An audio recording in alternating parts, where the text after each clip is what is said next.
अब एक देश का प्रधानमंत्री बोल रहे हैं, एक मंच में बोल रहा है कि रील बनाओ, पकौड़े तलो, और मेरी तो समझ में ये नहीं आती यार, प्रधानमंत्री चुनना है तो ऐसा तो चुन लो जो पढ़ा लिखा तो हो, थोड़ा बहुत तो समझे। ये जो लोग हैं ना, ये अंग्रेजों से ट्रेन शुदा लोग हैं। ये जो अंग्रेजों के साथ हुआ करते थे, जो आज आपको देशभक्त बना के दिखा रहे हैं, नकली देशभक्त है, नकली हिंदू हैं, ये अंग्रेजों के साथ हुआ करते थे। तो वहां से सीख के आए हैं ट्रेनिंग पे। इसलिए एक तानाशाही हो चुके हैं, डिवाइड एंड रूल। ये चाहते हैं देश की सत्ता को बांट देंगे, लोगों को धर्मों में, जातियों में उलझा देंगे, तो सदा के लिए राज करेंगे। लेकिन सदा के लिए कोई नहीं रहा यहाँ पर। मैं आपके चैनल के माध्यम से 2 पंक्तियों से जवाब देना चाहूंगा। अगर उनके दिमाग में ये चीज है कि हम सत्ता में सदा के लिए आए, रहा ना रावण, रहा ना कंस, रहा ना सद्दाम, गया गद्दाफी है, अरे तुम्हारी क्या औकात, तुम्हारे लिए युवाओं की एक ललकार काफी है। और ये लोग अपने गिरेबान में देखकर बात करें, तुम कल भी गद्दार थे, तुम आज भी गद्दार हो, तुम्हारी गद्दारी हमें याद है। 2014 के बाद की आजादी पाने वाले अंग्रेजों की औलाद है। इन अंग्रेजों के औलाद को, जब इनके बाप को भगा दिया हमने 300 साल लड़ाई लड़के, तो कोई बात नहीं, इनको भगा देंगे, 12 साल तो हुए। प्रॉब्लम क्या है कि हमको जो दिखता है ना वही हमारे दिमाग में रहता है। आज अब देखो ये साइकोलॉजिकल चीज है, जहाँ पे देखता हूँ मैं वहाँ मोदी जी नजर आते हैं। साला सिर्फ और सिर्फ गटर के ढक्कन को छोड़ करके मेरे को हर जगह मोदी नजर आते हैं। पता नहीं ऐसा कौन सा चश्मा दे दिया लोगों ने, समझ नहीं आया आज तक मेरे को। कौन सा चूरन चटाया, कौन सा नशा कराया ये। नरेंद्र मोदी को तो लोग अवतार के रूप में देखते हैं ना, वो नॉन बायोलॉजिकल है, आपको पता नहीं। भाई साहब ऐसे जाहिल लोग हमारी संसद में भी, वो कहते हैं 2014 के बाद ही आजादी आई है। तो अवतार कह लो, कोई कुछ भी कह लो, कह सकता है कोई। आजादी तो इसी का नाम है ना, कुछ भी कह सकता है। और इधर हो गया मंदिर से माल पार विदेश। अरे हमको नहीं चाहिए ऐसा चौकीदार, तुम्हारे बस का नहीं है यार। तुम्हारे होते हुए कैसे हो गया मंदिर से माल पार।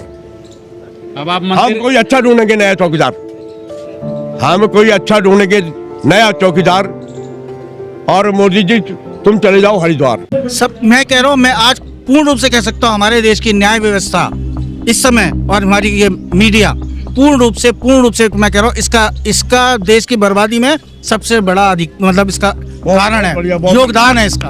आपकी न्याय व्यवस्था इस समय जो है, आपका इस समय जो मीडिया है, देखिए मीडिया का काम सवाल पूछना है। मीडिया एक रिप्रेजेंटेटिव होता है जनता का, लेकिन यहाँ तो सवाल कुछ और ही हो रहा है। रामचंद्र जी कह गए सिया से, ऐसा कलयुग आएगा, देशभक्त बैठेगा भूख हड़ताल पर, और एक लुटेरा झूठा राम का चंदा भी खा जाएगा। अब मान लो आप किसी बस में बैठ के जा रहे हैं, 50 सवारी हैं, और उसका ड्राइवर बस को ठीक से ना चला रहा हो, क्या कहोगे आप? रोक के साथ लोग भी तेरे बस का नहीं है, उसको उतर जा, हम किसी और से चलवा लेंगे। तो यही तो चीज है, इसीलिए कुर्सी है। और अभी तो एक ईमानदारी से और इज्जत से दे के चला जाए, नहीं तो इज्जत भी नहीं बचेगी।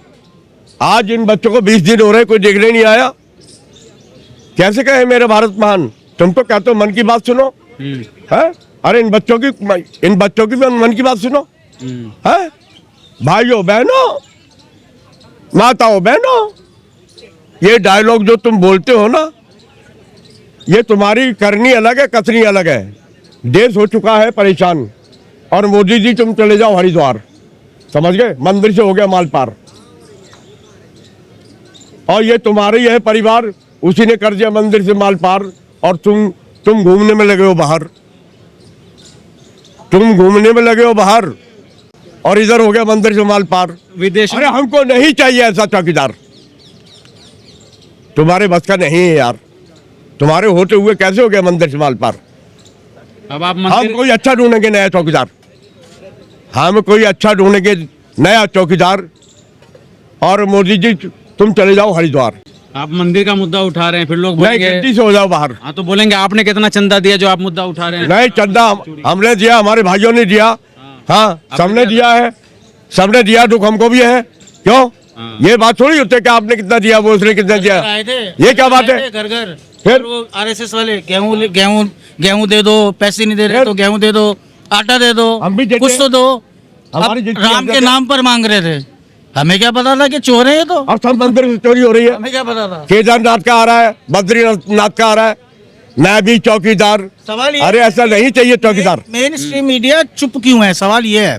चाइना अरुणाचल प्रदेश में घुस गया, वहाँ चुप है। ये पाकिस्तानी है जो बैठे हुए हैं, ये जो बैठे हुए कौन है? ये कोई पाकिस्तानी है कि पासपोर्ट इनका भारत सरकार का नहीं है?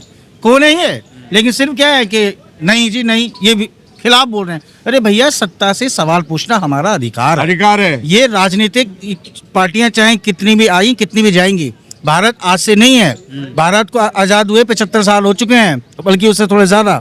लेकिन इसका अर्थ ये नहीं है कि सवाल पहले भी पूछे जाते थे, लेकिन तब और अब में फ़र्क यह है, पहले सब चीज़ पर देखिए, दो चीज़, हमारा जो सत्ता चलती है, सरकार चलता है, देश चलता है, चार स्तंभ पे चलता है सब। मैं कह रहा हूँ, मैं आज पूर्ण रूप से कह सकता हूँ हमारे देश की न्याय व्यवस्था इस समय और हमारी ये मीडिया पूर्ण रूप से मैं कह रहा हूँ, इसका देश की बर्बादी में सबसे बड़ा अधिक मतलब इसका कारण है, बढ़िया, बहुत योगदान है इसका। बहुत बढ़िया, आपकी न्याय व्यवस्था इस समय जो है, बहुत अच्छा। आपका इस समय जो मीडिया है, देखिए मीडिया का काम सवाल पूछना है।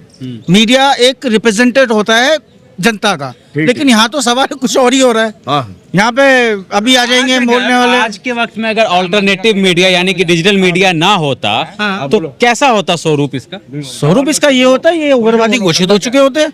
आप लोग जैसे लोग हैं बता रहे हैं कि सोशल मीडिया ये उग्रवादी घोषित हो चुके होते, इनमें लट बच चुके होते। दहशतगर्द तो अब भी घोषित हो चुके हैं। मेरे को तो आज ही वो बोल देंगे कुछ देर बाद कि भी कहाँ रहता है इसका पता करो, अगर मैं इनके खिलाफ बोलूंगा। देखिए सवाल ये नहीं है, सवाल ये है कि ऐसा लोकतंत्र नहीं चाहिए भाई हमें, ऐसा देश नहीं चाहिए हमें देश हम ऐसा बनाने आए थे कि हमारे।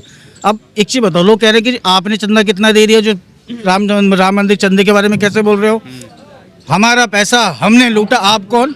यहाँ तक मानसिकता यहाँ तक आ गई तो है। हिंदुओं का पैसा हिंदुओं के पास गया तो आप लोगों को पेट में दर्द क्यों? नहीं मैं तो ये पूछ रहा हूँ, देश सुना होगा ना आपने। नहीं मैं तो ये पूछ रहा हूँ आपसे, चलो ठीक है, देश की आज़ादी में इनका योगदान नहीं है तो देश में क्या सीधे सीधे कर रहे हैं अपनी, ये क्या कर रहे हैं देश में? इनका भी तो कोई योगदान नहीं था आज़ादी में। अरे हेड गवार लेकर आए थे आज़ादी, गोलवर्कर ने दी आज़ादी। प्रॉब्लम क्या है कि 5G दे दो, 4G दे दो, नेट दे दो, और जो हमारा यूथ है उसको बस रील बनाने के लिए बोल दो। अब एक देश का प्रधानमंत्री बोल रहा है, एक मंच पे बोल रहा है कि रील बनाओ, पकौड़े तलो, और मेरी तो समझ में ये नहीं आती यार, प्रधानमंत्री चुनना है तो ऐसा तो चुन लो जो पढ़ा लिखा तो हो, थोड़ा बहुत तो समझे। मैं कह रहा हूँ चलो मैं मान लेता हूँ उनके पास सारी डिग्री हैं, बहुत पढ़े लिखे, मैं मान लिया, मैं बीजेपी को वोट दिया था, मैं कह रहा हूँ मैंने दिया था भाई साहब वोट बीजेपी को। मेरे झूठ बोल रहे हैं आप। झूठ मोदी बोले तो सही है, हम बोले तो झूठ है यार। ये कैसे बोल रहे हैं आप? झूठ बोल रहा हूँ मैं? मोदी जी बोल करके झूठ बोल करके लोग सच मान लेते हैं उनकी बात को, अब मेरी बात में सच बोला तभी आप लोग मानेंगे ही नहीं, बोलेंगे आपने दिया ही नहीं है, आप तो कांग्रेसी लग रहे हैं। मतलब अच्छा इसकी भी शक्ल, ये तो भैया ये टेक्नोलॉजी तो मोदी जी के पास है। अच्छा आंदोलन जी भी हाँ। यार देखो दोस्तों, हम लोग जो पढ़े हैं ना, हमारा जो देश आज़ाद हुआ वो आंदोलन से हुआ है। आंदोलन इतनी बुरी चीज़ नहीं है जिस हिसाब से हम लोग को बना दिया गया। आंदोलन बुरी चीज यकीन मानिएगा मैं यहाँ पर आज सिर्फ इसीलिए आया हूँ, मैं यहाँ नहीं रहता, मैं नागपुर में रहता हूँ, मैं अच्छी कंपनी में जॉब करता हूँ, मेरे को सब कुछ मिला हुआ है, लेकिन सिर्फ मैं इसलिए आया हूँ और कि सिर्फ ये अपना कुछ समर्थन दे सकूँ। मैं सोच कर आया था कि कुछ लोग अगर भूखे भी होंगे तो 1000-2000 के समोसे जो भी होगा मेरे तरफ से मैं कर सकता हूँ, मैं कंट्रीब्यूट करने आया था। अब लोग पूछते चंदा कहाँ से आ रहा है, पैसा, अरे जाहिल है क्या ये लोग? वो जो लड़का कर रहा है वो अमेरिका में जॉब कर रहा था, इनसे पूछो डॉलर की कीमत क्या है आज के वाली, उनके वाली नहीं है, आज के वाली डॉलर की कीमत क्या है? तो ऐसे कहना किसी को कि मूर्खता है यार। रुपया वीक नहीं हो रहा, डॉलर मत बोलो। आप नहीं आंदोलन खराब नहीं है, बंदे हम खराब हैं। आप नागपुर से आए हैं? हाँ जी बिल्कुल। क्या भाव है पेट्रोल का नागपुर में? यार वो ये क्यों बोल रहे हो सच यार? नहीं बताओ यार, आप बताओ। भाई साहब 110 रुपए के करीब तो शायद मैंने देखा था अभी, क्योंकि मैं रैपिडो यूज करता हूँ। बंदा आया नागपुर से, मेरे को मिला था 3 दिन पहले, यहीं पे कह रहा था 120 रुपए लीटर मिल रहा है। हाँ भाई वो गन्ने का रस है, वो भी महंगा। वो भी गन्ने का रस है, हाँ। वो भी गन्ने का रस है। मैं तो वैसे रहने वाला दिल्ली को, मैं आज आया, मैंने बोला उसको भाई पेट्रोल डाल दे बाइक में, मैंने कहा पेट्रोल ही डालियो, गन्ने का रस में डालियो। कह रहा भाई साहब देखो बोर्ड लगा हुआ है। यार प्रॉब्लम क्या है कि हमको जो दिखता है ना वही हमारे दिमाग में रहता है। आज अब देखो ये साइकोलॉजिकल चीज़ है, जहाँ पे देखता हूँ मैं वहाँ मोदी जी नजर आते हैं। साला सिर्फ और सिर्फ गटर के ढक्कन को छोड़ करके मेरे को हर जगह मोदी नजर आते हैं। पता नहीं ऐसा कौन सा चश्मा दे दिया लोगों ने, समझ नहीं आया आज तक मेरे को, कौन सा चूरन चटाया, कौन सा नशा कराया ये। नरेंद्र मोदी को तो लोग अवतार के रूप में देखते हैं ना, वो नॉन बायोलॉजिकल है, आपको पता नहीं? भाई साहब ऐसे जाहिल लोग हमारी संसद में भी, वो कहते हैं 2014 के बाद ही आज़ादी आई है। तो अवतार कह लो, कोई कुछ भी कह लो, कह सकता है कोई, आज़ादी तो इसी का नाम है ना, कुछ भी कह सकता है, कहना कोई बुरी नहीं है। अवतार मानो, बाप मानो, कोई कुछ मान रहा है, लोग तो अपने बाप को ही मान ले, मैं क्यों मैं बोलूँ कि बाप नहीं मानते, लोग तो बाप भी मान रहे हैं ना उनको, नरेंद्र मोदी मान रहे हैं। Father of the nation. भैया कोई इजराइल को बाप कह देता है, लैंड ऑफ फादर। यार इस चीज़ को मत जाओ, लेकिन सवाल यही है, मैं यही कहना चाहूँगा दोस्तों, ये कोई राजनीति नहीं है यहाँ पर, मैं किसी राजनीतिक पार्टी को पसंद नहीं करता, मैं इस देश का यूथ हूँ, मैं चाहूँगा आप लोग आए, ये कोई पॉलिटिकल चीज़ नहीं है। अगर आपको लगता, मैं कह रहा हूँ अगर पॉलिटिकल भी है, बीजेपी के भी बच्चे पढ़ते हैं, कांग्रेस के बच्चे पढ़ते हैं, सब पार्टियों से मानने वाले लोगों के बच्चे पढ़ते हैं, तो ये नुकसान बच्चों का हो रहा है। तो कृपया करके इसको उल जलूल बातों में ना जाएं, वो फालतू चीज़ों में ना जाएं। और ख़ास तौर पे एक वर्ग है जो स्वर्ण लोगों का वर्ग है, जो सत्ता पे काबिज हैं, उन लोगों से ये ध्यान मैं बताना चाहता हूँ सब यूथ को कि इनके भ्रामक प्रचारों में ना आए, खासतौर पे सोशल मीडिया से दूर रहें और सत्य को जाने, खुद आकर के देखें।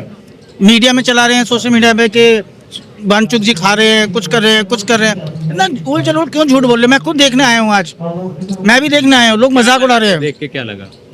बैठे हुए हैं अनशन पे। भाई साहब, जो लोग ये बोलते हैं ना, एक दिन भूखा रह के देख ले, सिर्फ एक दिन, मात्र एक दिन। मैं 1 घंटे नहीं रह सकता भूखा, एक दिन रह के देख लें, कोई पता चल जाएगा सत्य क्या है, सत्य क्या है। चलिए ठीक है सर, शुक्रिया हमसे बात करने के लिए। आप लोग कहाँ से आए हैं? दिल्ली। अच्छा, आप भी दिल्ली से आए हैं। क्या देख रहे थे यहाँ पर आकर के, क्या लगा आपको? ये देखने आया था कि पहले मैंने अपने टाइम में 11 में अन्ना आंदोलन भी देखा था, उस समय भी मैंने एक भीड़ देखी थी, लोगों में देखा था। बाद में पता लगा कि वो किसी राजनीतिक दल का बैकअप था, लेकिन यहाँ पे आके लग नहीं रहा किसी राजनीतिक दल का ही या स्वतः ही आंदोलन चल रहा है और अच्छा चल रहा है। मतलब समर्थन और मिलना चाहिए जितना इसको नहीं मिल पा रहा, क्योंकि मीडिया इसको दिखा नहीं रहा। कुछ हमारी मीडिया की क्या कहोगे दोस्त मीडिया से, मेन स्ट्रीम मीडिया से? कि जिस दिन सत्ता पलटेगी सबका हिसाब होगा। पलट जाएंगे अभी जी, मीडिया भी खुद पलट जाएगा जिस दिन सत्ता पलटी। जो आपकी बात नहीं करे, मीडिया 2 टाइप के हैं, एक तो बिका हुआ और एक और ना बिका हुआ। शायद जो बिका हुआ भी उस दिन वापस आ जाएगा, और मुझे लगता है कि आज जो ये कहते हैं ये आंदोलन खत्म हो जाएगा। मैं क्योंकि किसान संगठन से मैं जुड़ा हूँ, हमें भी यही कहा गया था कि ये चले जाएंगे, किसान है, आतंकवादी है, नक्सलवादी या पाकिस्तानी या चाइनीज़ हैं, लेकिन हमने दिखाया था कि हम जाने वाले नहीं हैं, अपने हक को लेकर जाएंगे। तो आज भी मुझे लग रहा है कि बच्चे हैं, छात्र हैं, भविष्य है देश का, इनको सड़कों पर नहीं बैठाना चाहिए। और क्या मांग रहे हैं धर्मेंद्र प्रधान से? कोई दौलत मांगी? मांग रहे हैं? नहीं, हमने दौलत नहीं मांगी, हमने लूट का पैसा नहीं मांगा, घोटाले के पैसे का हिसाब नहीं मांगा, आपने जो जनता को लूट कर इतना कारोबार बनाया वो नहीं मांगा, ना आपकी जान मांगी। क्या मांगा? इस्तीफा। इस्तीफा जो मांगा है वो कुर्सी किसकी है? जनता की। हमने कुर्सी दी, ठीक है, हमारी कुर्सी के काबिल नहीं हो, छोड़ दो। अब मान लो आप किसी बस में बैठ के जा रहे हैं, 50 सवारी हैं और उसका ड्राइवर बस को ठीक से ना चला रहा हो, क्या कहोगे आप? रोक के साथ लोग भी तेरे बस का नहीं है, उसको उतर जा, हम किसी और से चलवा लेंगे। तो यही तो चीज़ है, इसीलिए कुर्सी है। और अभी तो एक ईमानदारी से और इज्जत से दे के चला जाए, नहीं तो इज्जत भी नहीं बचेगी। ये जो कपड़े धर्मेंद्र प्रधान ने पहन रखे हैं ना, ये भी जनता के दिए हुए हैं, और हिसाब करने पे जनता आएगी ना, कुर्सी से भी उतारेगी और लात मार के उतारेगी, और जो कपड़े हैं ना वो भी उतारेगी। तो धर्मेंद्र प्रधान जाएगा कहाँ? मौजूदा सत्ता में इतना घमंड क्यों आ गया है? क्या मतलब एक मोदी फैक्टर है, या फिर चुनाव लगातार जीत रहे हैं वो एक फैक्टर है? इसका कारण ये है कि ये जो लोग हैं ना, ये अंग्रेजों से ट्रेन शुदा लोग हैं। ये जो अंग्रेजों के साथ हुआ करते थे, जो आज आपको देशभक्त बना के दिखा रहे हैं, नकली देशभक्त है, नकली हिंदू हैं, ये अंग्रेजों के साथ हुआ करते थे। तो वहां से सीख के आए हैं ट्रेनिंग पे, इसलिए एक तानाशाही हो चुके हैं, डिवाइड एंड रूल। ये चाहते हैं देश की सत्ता को बांट देंगे, लोगों को धर्मों में, जातियों में उलझा देंगे, तो सदा के लिए राज करेंगे। लेकिन सदा के लिए कोई नहीं रहा यहाँ पर। मैं आपके चैनल के माध्यम से 2 पंक्तियों से जवाब देना चाहूंगा। अगर उनके दिमाग में ये चीज है कि हम सत्ता में सदा के लिए आए, रहा ना रावण, रहा ना कंस, रहा ना सद्दाम, गया गद्दाफी है, अरे तुम्हारी क्या औकात, तुम्हारे लिए युवाओं की एक ललकार काफी है। इन लोगों को उतारना जनता जानती है, जनता की कुर्सी दी हुई है। मात्र कितने दिन हुए हैं? 12 साल। ये कहते हैं जी 2014 के बाद ही देश आज़ाद हुआ है, इसलिए कहते हैं कि अंग्रेजों के साथ रहे हुए हैं। इनका इतिहास हम जानते हैं, इतिहास इनका खंगाल के देखिए, और ये लोग अपने गिरेबान में देखकर बात करें। तुम कल भी गद्दार थे, तुम आज भी गद्दार हो, तुम्हारी गद्दारी हमें याद है।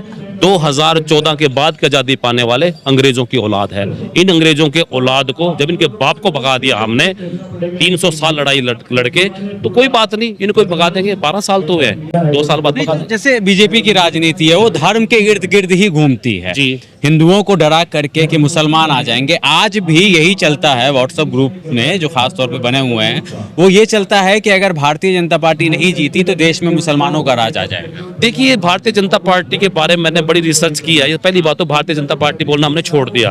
ये भारत जलाओ पार्टी, बेईमान जालिम पार्टी, बड़ी झूठी पार्टी, भारत जलाओ पार्टी, भाईचारा जलाओ पार्टी बन चुकी है। ये लोग जब आए थे तब इन्होंने कहा था अच्छे दिन आएंगे, किसानों की आय दुगनी हो जाएगी, 15 लाख आएंगे, 2 करोड़ नौकरियां आएंगी, गैस भी इतनी हो जाएगी, सस्ता हो जाएगा, सब कुछ लूट लिया।